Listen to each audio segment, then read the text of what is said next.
Ready? Transcription number 35. Start.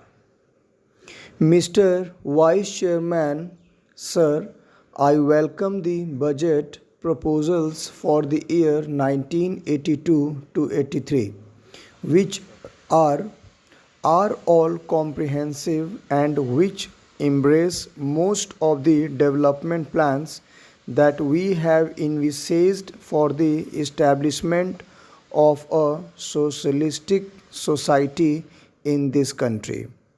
In spite of the taxation and the introduction of fresh duties, we find that the finance minister has succeeded in disturbing only a microscopic section of the people of this country to extract sufficient funds for our schemes. The finance minister has also succeeded in finding funds for almost all the development plans of this country, which will add to our good. Stop. Next para. While we discuss the general aspects of the budget, we will have to consider the activities of most of the sections that are now covered in the budget. Even though the provisions are there, I think, sir, the expenditure on some of the activities envisaged in this budget should be subjected to a thorough scrutiny. Stop. Next para. In this respect, sir, I wish to bring to the notice of this House the special feature of the educational system of this country. Some of the members have mentioned something about the educational system of this country, have remarked that the allocation of funds is not adequate and that the provision should be revised according to the needs of this country. As the honorable member was speaking in Hindi, I did not thoroughly understand what he meant, but still, sir, the educational system has created a sort of confusion in our country over the last 15 years, and every now and then we had been changing the schemes and plans for educating our children, and various states have adopted different schemes which have actually created a feeling of disintegration among the people of this country. In some of the states, they have switched on the regional language as the medium of instruction, and in some states they think that English should be retained as the medium of instruction, but the people believe that the medium of instruction should be Hindi.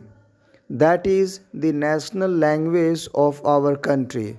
But, sir, the time is not yet ripe for us to switch on to Hindi. So, as and when we find it feasible, we may switch on to our national language, but till that time, we will keep English as the medium of instruction in all educational institutions. Stop. Next para.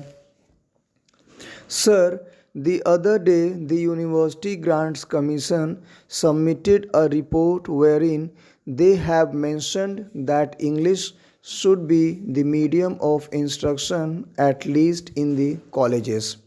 Sir, it is my opinion that English should be retained in this country for years to come, till we find that we could translate all the essential books on science and technology, etc., into Hindi, which should be able to help us in educating our boys, especially in the technical institutions. through Hindi as the medium. Here, sir, some of the members have pointed out with regard to the introduction of different types of education in the same state or in various parts of this country. We find that a majority of the children of our country are educated in the basic system, which brings out, as far as I know, second class citizens in this country who are to be governed by the boys who are sent to the public schools.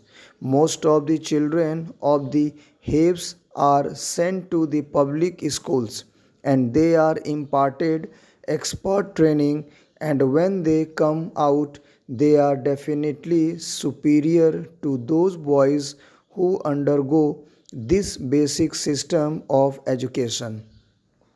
If this basic education is considered to be the best for the development of our country in the socialistic way, we will have somehow or other to find some other better means of imparting education whereby they will be able to compete with the students who are now undergoing training in the public schools. Unless we do it, we will be creating, as I previously mentioned, a second class of citizens in this country. I hope the authorities who are concerned with the planning of education in this country will review their schemes according to the suggestions that I have put forth now. Stop. Next para. In the same way, sir, our country is mainly depending on our agriculture and industries for the development of our economy. But the agriculturists are an ignorant section of our people who do not find, in spite of the development in that sector of our economy of high production, a better income as the industrial section is having in this country. The industrial section is fast improving and their standard of living has gone high. At the same time, in spite of the better production in the agricultural section, the agrarian population has not come at par with the industrial section of this country. In the same way, industrial laborers are organized. Most of them are given so many benefits and advantages according to the legislation that is passed for the betterment of industrial laborers of this country. Full stop. Thank you very much. Guys, there is one humble request. Please always try to repeat the matter so that your fluency and accuracy will improve. And also there is one more request. Please subscribe my channel so that you can get the first notification of general and legal matter. Thank you very much.